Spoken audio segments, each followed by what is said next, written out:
Welcome to Trailblazers and Titans with your host, Dr. Keith Haney. Trailblazers and Titans is your go-to podcast for insights, inspiration, and actionable advice from the world's most successful entrepreneurs and leaders. Each episode features in-depth interviews with industry pioneers, innovative thinkers, and business moguls who share their journeys, challenges, and strategies for success. Whether you're an aspiring entrepreneur, a seasoned leader, or someone looking to make a significant impact, this podcast provides the tools and motivation to blaze your trail and become a titan in your field. Tune in to learn, grow, and transform your vision into reality. My guest today is Todd Creneti. He spent 30 plus years as a leader and coach in various settings. While his path began on the athletic fields, where he built championship teams in various sports, Todd has been applying his teaching and coaching skills in the business world for over a decade. Focused on helping teams of all kinds become the best, Todd has been able to translate the lessons he's learned on the field into organizational psychology and continues to commit his growth as a professional. His approach to teaching and coaching is based on a deep understanding of how the human brain works, especially as it's facing transformation. While his coaching and training sessions cover much ground related to human behavior, his work frequently helps clients shift mindsets, improve emotional intelligence, and operationalize servant leadership. His clients have improved personal performance, rebuilt struggling cultures, created inclusive work environments that challenge each team member to bring their best work to the table every day. He is best known as a motivator. He's built a reputation on his honest and genuine approach. Helping others embrace adversity and achieve excellence remains his driving force in life. We welcome him to the podcast. Well, good morning, my friend. How you doing today? I'm fantastic. Thank you for having me today. It's good to have you on. Looking forward to this conversation. Likewise. I love to ask my guests this question. What's the best piece of advice you've ever received? That's such a great question. And, there have been so many pieces along the way. If I think about the different phases of my life, there are things that sort of were anchors for me at different times. I think the piece that I'm living with right now is something I picked up from a friend of mine in coaching, and the idea of be where your feet are, that the importance of being present in the moment. I mean, I'm 55. I'm in a totally different phase in my life. And so really trying to be present and soak up all the good things that are happening has been a really valuable piece of advice. It's one I share quite often. But the other one that I grew up with, I grew up in a house where my parents were very involved in my development. The church was very involved in my development. And just to be a person with faith and to be faithful at the same time, I think those have been guiding posts for me throughout my life. I love that. That's so important. That I saw somebody else talk about just being present, because you can also be so far ahead in your own head that you're not really there for the moment, and you miss those special moments because you're always thinking somewhere else down the road. Your head somewhere else. I saw this really interesting way to think about it. Somebody was interviewing an 81-year-old man, and they said, if you had one piece of advice for the younger generation, what would it be? And while it hit at being present as the advice, the way he framed it was that as much as we talk about depression and anxiety in sort of 40 and under, and really it's a problem for people older than that as well, that anxiety is linked to being stuck in the future, and that depression is often linked to being stuck in the past. And therefore being in the present gives us the ability to really just feel the good things that are happening in that moment, even address the adversity that's happening in that moment, and live into it. That is so true. I can think about just my life right now, thinking about things that are coming up in the next 3 months. So like 50 days, I'm like, why? It's like, it's driving me insane. Yeah, actually, our pastor in church reminded us that Monday was going to be, this past Sunday said this, that Monday was going to be 100 days until Christmas. And I just looked at my wife and was like, I can't even, and I love Christmas, but 100 days is still an awful long time. And there's a lot of things a lot of boxes to check before we get to tomorrow. Forget about 100 days from now. Exactly. I'm curious, can you share with us how your journey began on the athletic field? Sure. So I'm a coach's kid.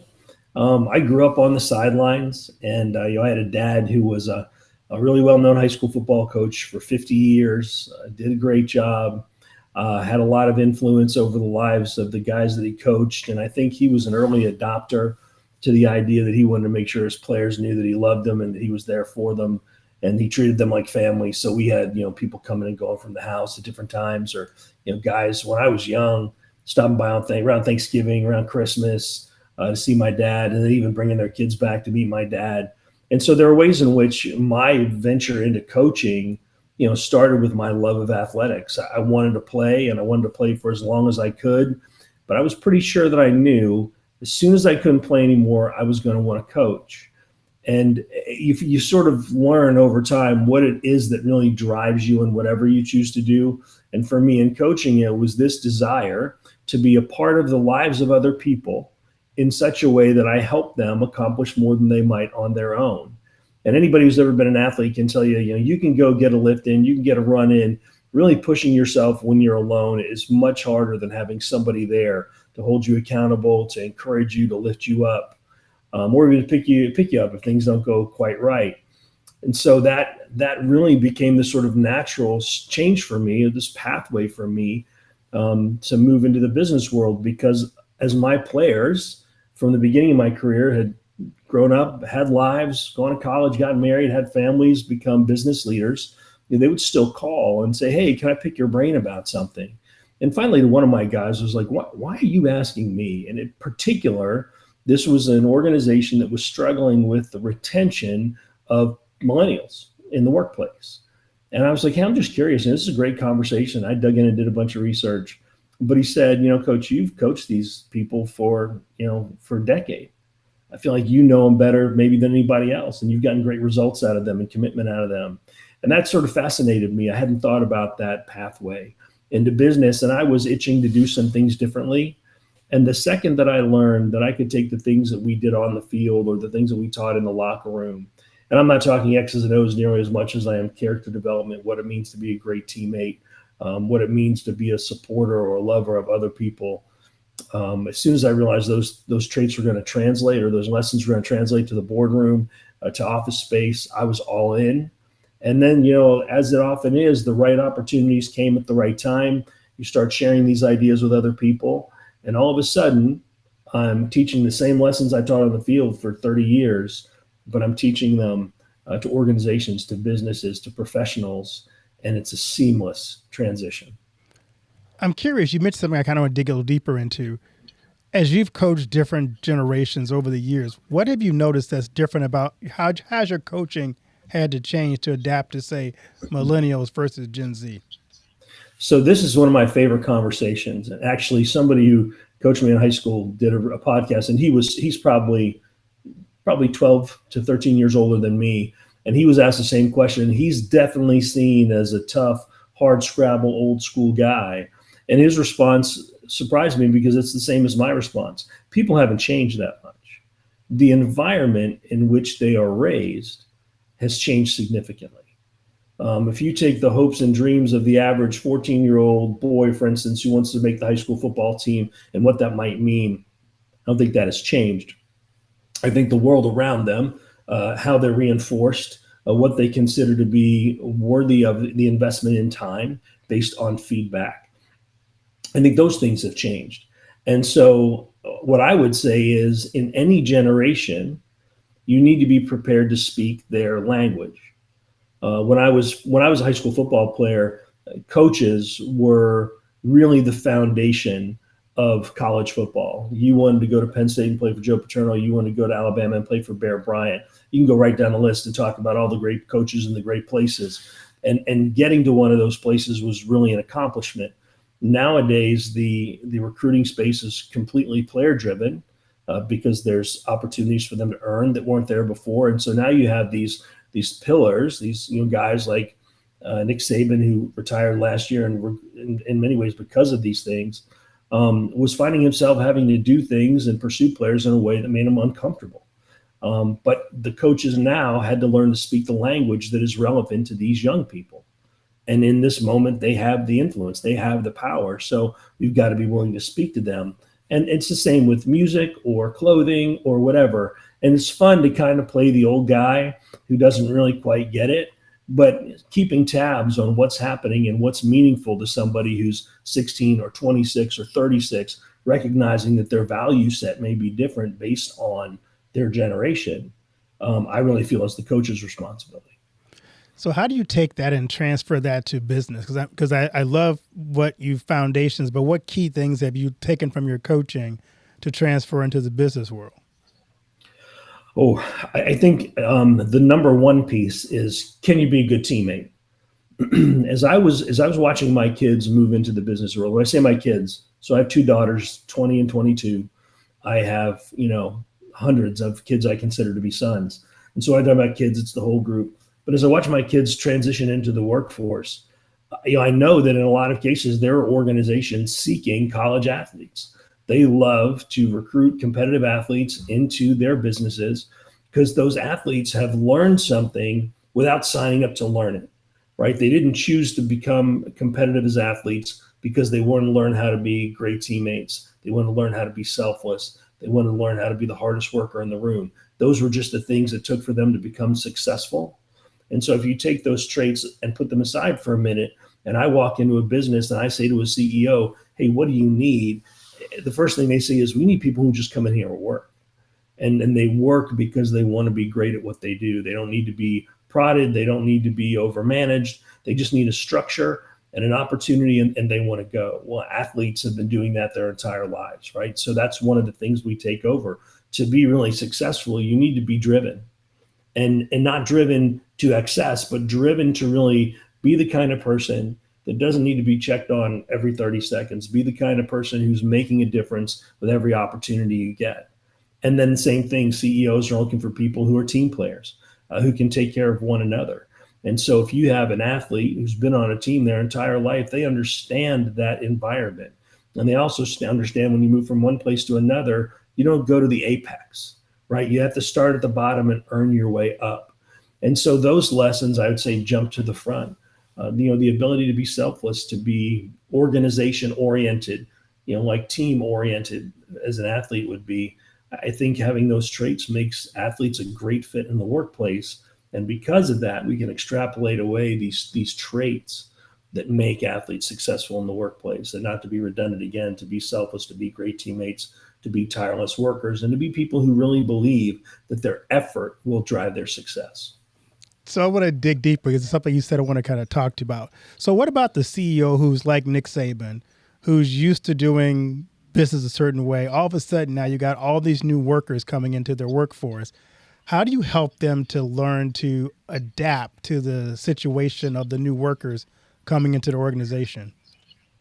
It is exactly why I'm in some of the opportunities that I am right now.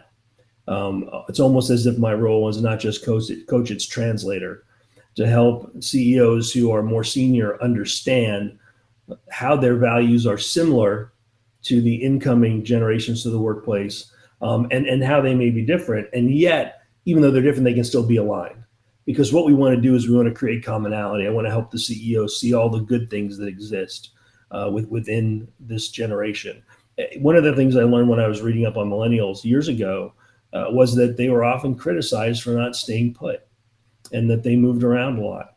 And yet, if you dig deeper and you look at the research, what's really being said there, what's coming out there is they don't want to be a part of organizations that they don't feel are not, or they don't want to be a part of organizations that aren't making a difference in the world. And they don't want to do work that's not personally meaningful to them. And so instead of a CEO who's 60 or 65 saying, oh, look at these people who just want to move around, say, no, you know what? They're searching for meaning. And if we can give them that kind of meaning and that kind of work environment that satisfies that need, they're never going to leave here. And we're going to be ahead of the game, because we're not going to be stuck in this loop of losing people, having to retrain, et cetera, that so many businesses struggle with. I love that. So tell me why you started foundational coaching, and tell me kind of what are your organizational core values and core mission? So foundation coaching really came out of a conversation at a wedding. I knew that I wanted to begin to do some work outside of coaching that would provide some additional income. I'm a career educator. My wife is a career educator. I come from parents who are educators. So I was pretty clear that this is not how you get rich. But I also wanted to make sure that I was able to be prepared for things like college for my girls, retirement for my wife and I. So I wanted to do work outside, and originally thought that I would do that by doing some speaking, which is something that I love to do. And I was sitting at a wedding, having a conversation very similar to what I just shared with you, sitting next to somebody at the oh my gosh, after the wedding, help me out. I'm drawing a blank. Okay, anyway, the event after the wedding. We all go to eat, dance. Oh, the reception. Thank you, Keith. Holy smokes. Yeah, 55 is a joy. So anyway, I go to the reception. I'm seated next to this gentleman, and he runs this huge business in the southeastern United States. And he starts in with me on I can't find good people. And, where do you find, players you can count on? I actually pointed to somebody who was on the dance floor, who was in the wedding party. I said, if you walk over and give your card to that kid, he'll be in your office tomorrow. You'll be dying to hire him after an hour talking to him, and you'll never want him to go. And so here we are, 10 years later, and he's the vice president of sales for this company. And we started to talk about the fact that it's not that people want different things. It's that they want to go about business in a different way that's more reflective of their values and what they believe is important. And so he said to me, I have this really young leadership team. Would you be interested in consulting and working with this team? And I was like, hey, short-term thing, let's do it. It ended up being a 2.5-year engagement. It was the most educating experience I've ever had because he and I saw each other on a Saturday. On Sunday, he called me and said, I need you to send me a proposal. So I immediately got on the phone with a friend of mine in Atlanta and said, I need consultant 101 in 5 minutes. What do you got? And sent my proposal and started doing work with this company. And that was really, Keith, where I could feel these sort of synergies between athletics and business come to life. And it was an exciting time for me. And so foundation coaching was born out of that opportunity. I needed to have a business. And the real core foundation of foundation coaching, not to use that word over and over again, is when you think about a house and what we build upon, we know that we need a firm foundation, a solid foundation, and we need to build from there. It's not that unusual to find people who are either on the verge of success or experiencing some success, who are still struggling with some things personally, who still don't feel very settled. And if you draw the lens back, you tend to see that there are probably some gaps in the foundation, some questions that went unanswered early on. And so it would seem like to me an opportunity to go back and shore up those foundations to support the growth of those companies, those individuals. And it just seemed to fit. So the idea of a firm foundation and having what it takes to grow meaningfully from is where foundation coaching comes from. I love that. I'm big into sports myself and love the psychological aspect of sports. I remember Absolutely. One time we were bowling for the championship, and the team we were bowling against got into one of my team members' heads, and he just couldn't throw a strike. He was throwing the ball in the gutter. He just kept egging him on.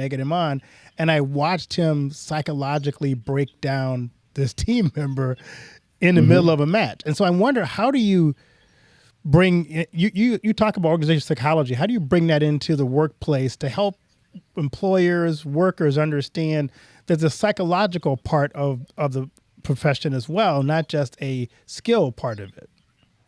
Absolutely. It's funny. When I think about the things I thought would be transferable to the workplace, I'm not sure that I was not sure that positive self-talk would be a need that is so prevalent, and yet it is. So positive self-talk for an athlete is, and this is said by somebody, not me, much better than I would have said it, so I'll use that illustration. If we all have this voice in the back of our head that questions us, that belittles us, that tells us what we're not, we can't afford to listen to that voice at any time, but in particular in moments that are high pressure, that are big moments.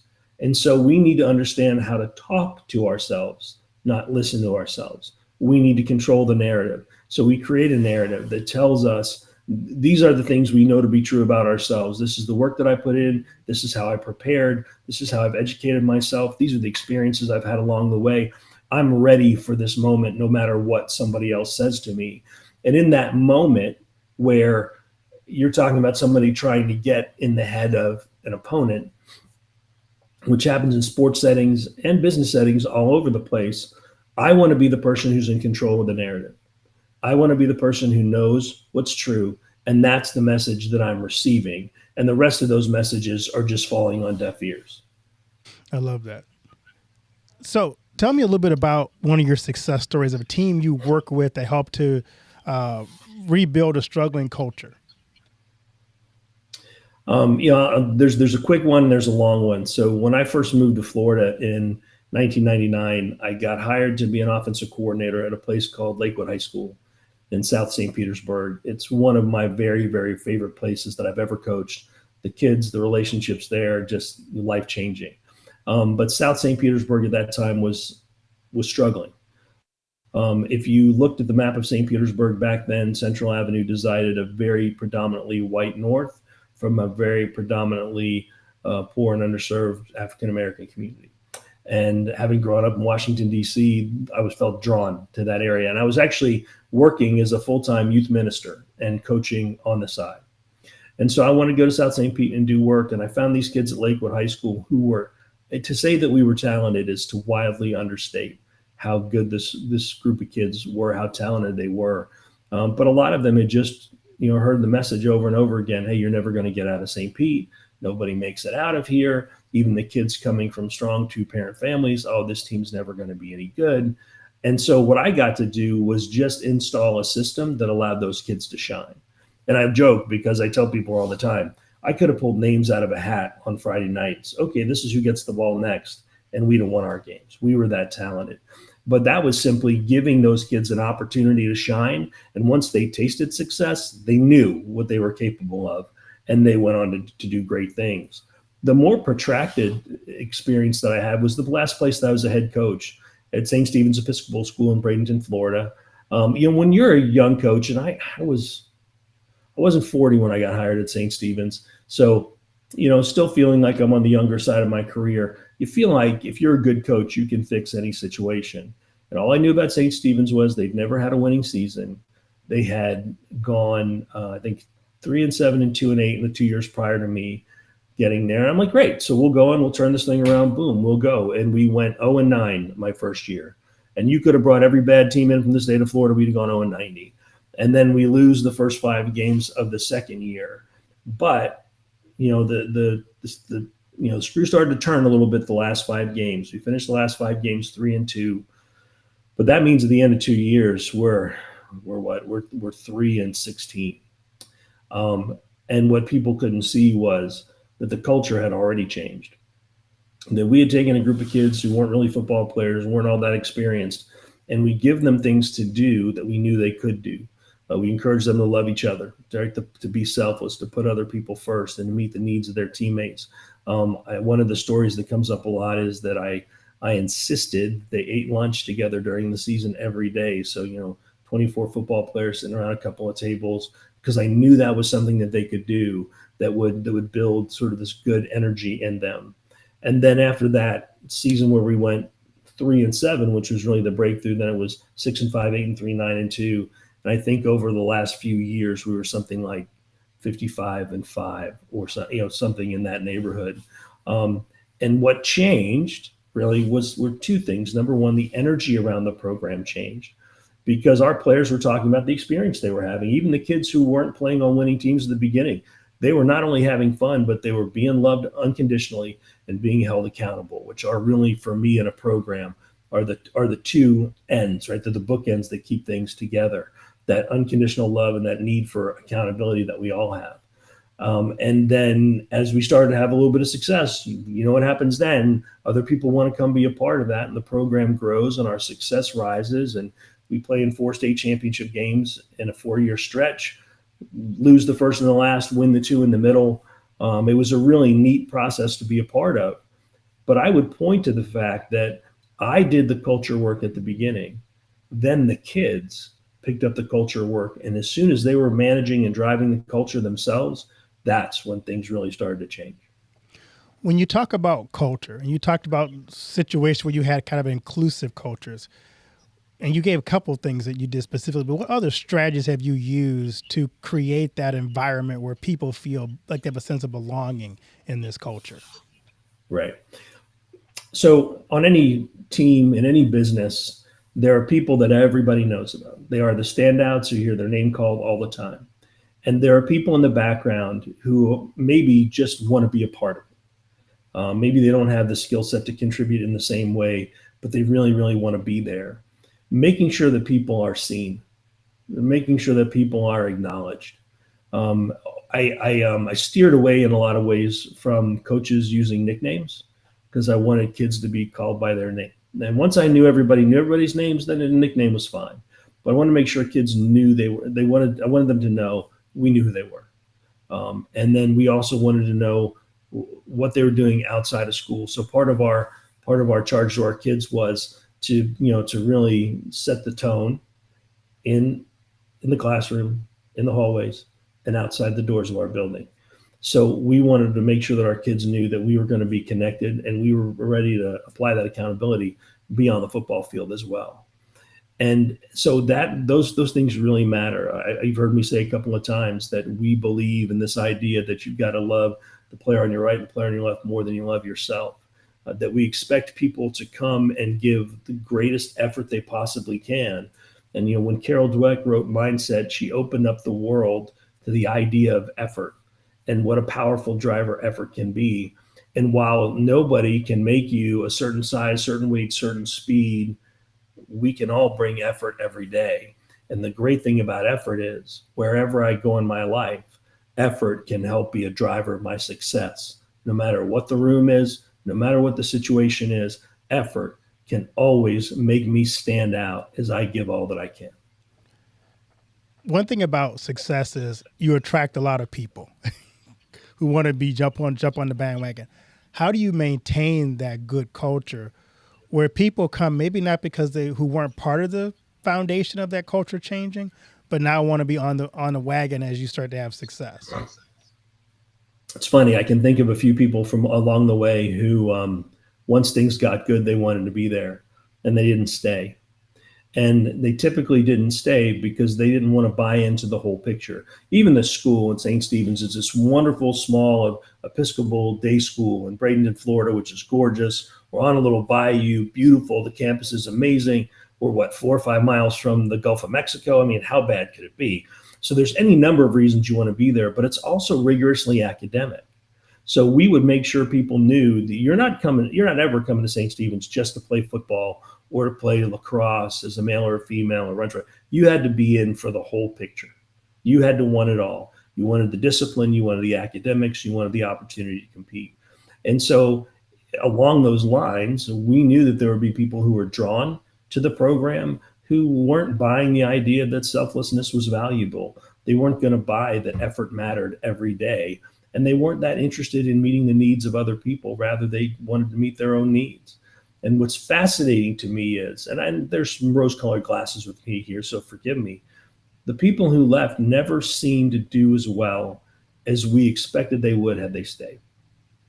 And I think in a lot of ways, when our pursuits continue to be personal, we get to a place where we've alienated so many other people that we could have served and lifted up and encouraged, that we get to this place where, since we've made it about us, it's just us. And that's got to be a pretty lonely place to be. I love that. This made me think of something else as you were talking about this idea of people coming along maybe at the wrong, just to be part of the party. So you've talked about the millennial generation. What have you noticed about the group behind them, the Generation Z? Because I know that they're still kind of just entering the workforce now. What characteristics are you seeing in this group that's coming up that's going to impact businesses and the world and leadership down the road? So my sense is that they are born negotiators, and I sort of chuckle when I say that because they've taken the idea from the millennials, I believe, this idea that they want their work to matter to the nth degree, and that they're not prepared to invest in, buy into, be a part of something that they don't support. and they don't feel like they need to apologize to anybody for that. They don't need to be apologetic. They can really wait for the right opportunities, and yet they're also willing to do work that other generations aren't always willing to do. You'll see some people in this generation bide their time in positions that are familiar, that they like, that might not be life-changing until the right opportunity comes along. And so there's a patience there. And even as we've seen the change in other generations with things like home buying, these generations are mapping the new normal. And again, it's going to really be up to us and the generation above us to understand that as they become the driving force in society, that we learn to speak their language. And if we're sitting around waiting for them to learn how to speak ours, it's going to be a long wait. And I don't see that as a bad thing. That's great. I love to ask my guests this question because this has been a phenomenal conversation. What do you want your legacy to be? I want my legacy to be, I want to think about how to say this right, that I helped elevate other people, that I lifted up other people, that at some point in my life, I found out pretty quickly that being all about me wasn't very interesting. And I'll share a quick story if we have time. The office I'm in, you can see there's a lot of memorabilia around. And when we were decorating my office, it was my wife and I, actually, it was COVID. We had a lot of time on our hands like everybody else. And we were putting some things up on the wall. And I had a box in my closet. And in that box were some plaques and things like that, awards that I had received for coaching. And my wife's like, "Hey, where do you want to hang these?" I was like, "No, they can go right back in the closet, in the box. I want to put up pictures of this kid, that kid, all these different things." And that's what's on the other walls really are photographs of the kids that I've coached and my own kids. And she said, "Why?" And I sort of snapped. Because I was uncomfortable with the assertion that I needed to hang these things on the wall. And so it took me a couple of days to really wrap my brain around it. I went back to her a couple of days later and said, "Hey, let me walk you through what I was feeling in that moment. I'm not interested in my own success. While I want to be successful, I'm not fascinated by my own success. I am fascinated by the success of other people. And if I can help somebody become successful and I can help them achieve something, and in places like Lakewood High School, it might have been getting out of town and breaking the poverty cycle. With kids from more affluent settings, it might be to engage with their parents in such a way to build meaningful relationships and then have them with their own families moving forward. Success looks like a lot of different things to a lot of different people. But if I can help people achieve the success about which they dream, then I feel like I'm doing something. And I would say that's where I'd love for my legacy to sit. That's a great legacy because it is about the people you've poured into versus the plaques on your wall, the trophies in your cases, because when you're gone, those aren't there anymore. And it's important for me to say too, Keith, that in doing that, I've had more people pour into me than I could possibly count. So I am the recipient of the same throughout my life. I have been the recipient throughout my life. That's awesome. As we wrap this up, what key takeaways do you want to leave with the audience to encourage them, or maybe a call to action for the audience? I would love to be living in a world where people took a minute to stop thinking about themselves and what they're wrestling with in the moment and scan the room wherever they are. Are you sitting somewhere getting your oil changed? Are you at work? Are you at a family event? Just scan the room and see if there's somebody there whose need I'm able to meet. Is there somebody that I can connect with today, even if it's just a lighthearted comment, if it's just carrying something to their car for them? Is there anything that I can be doing to help make somebody else feel a little bit better and lift them up? Because we know from the psychology standpoint that there's benefit for us in that too. That gesture also lifts our own spirits. And so when we're struggling in a moment or we feel overwhelmed, just to look around and see if there's somebody that I can connect with, because it's going to elevate both of us. That's great. Where can people find you and follow you on social media? So the easiest place to find me if you want to learn a little bit about me is at toddcreneti.com. It's great to have a weird name. So TODCRENETI.com. And I can be found on Facebook at toddcreneti.com. And if you're more interested in the coaching side, I'm on Instagram and X at Coach Creneti. Well, thanks so much, Todd, for coming on and sharing what you've done and what you've experienced, and the stories that you share, and the way you impact and pour into people's lives is encouraging, because those are our generation of future, but also our present. And to the fact that you're helping them to be their better self, build better teams, build better organizations, is a lasting impact for the world. So thank you for what you do. Fortunate to do it. Thank you for letting me talk about it today.